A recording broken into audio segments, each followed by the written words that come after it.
Good evening, everyone. Thank you for being here. Thank you for writing letters. Thank you for being Amnesty members. I've learned a very important lesson over the past 4 or 5 years from my experience, which is the following. Governments fear the mouth and the pen the most.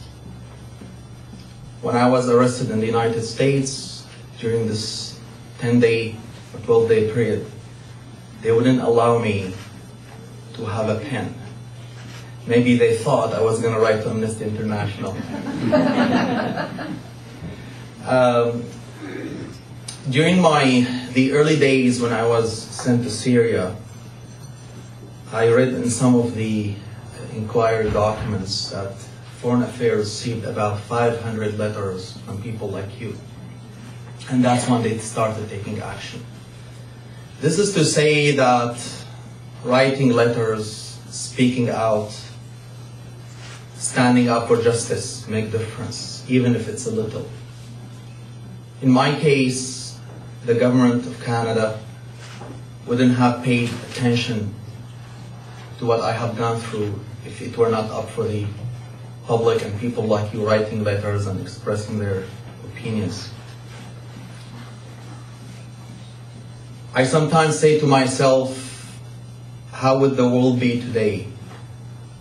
And I really mean it, if Amnesty International did not exist. Maybe I'm an example, a living example, someone who survived.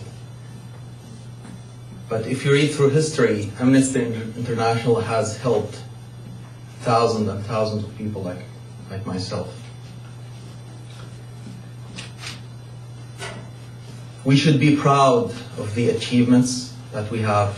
And I always use the word we, because it's a teamwork. We wouldn't have won the inquiry, we wouldn't have won the release of the report, we didn't have won my release if we did not work as a team. I think we have achieved a lot through the past 3-4 years, not only in Canada, by the way, but throughout the world. But there's still a lot to be done. We still see injustice everywhere, being done to children, to women, to political detainees, just simply because of their religion or race or their color. And this cannot simply go on like this.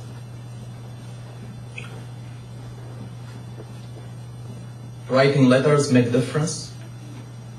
I remember vividly that one of the things that kept my hope is the letters I received from my wife when I was in Syria.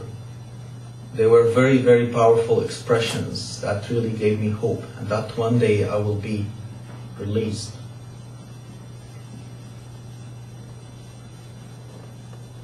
As I say, there's so many things still to be done.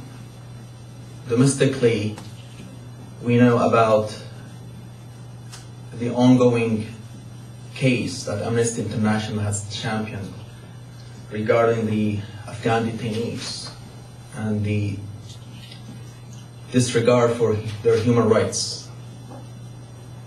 We still know about Guantanamo Bay. Human rights organizations, including Amnesty, have asked that this should be dealt with, should be closed, and people should be given fair trial. While what I'm trying to say here is while there's hope, but this hope could vanish if we don't take action. Anyone can do it.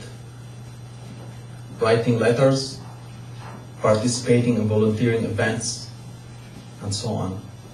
So again, I would like to thank all of you for being here today. I also noticed the crowd is probably double the size. I'm extremely happy to see that, and hopefully next year we'll have even more, but we'll have probably a bigger place for Amnesty. Thank you very much.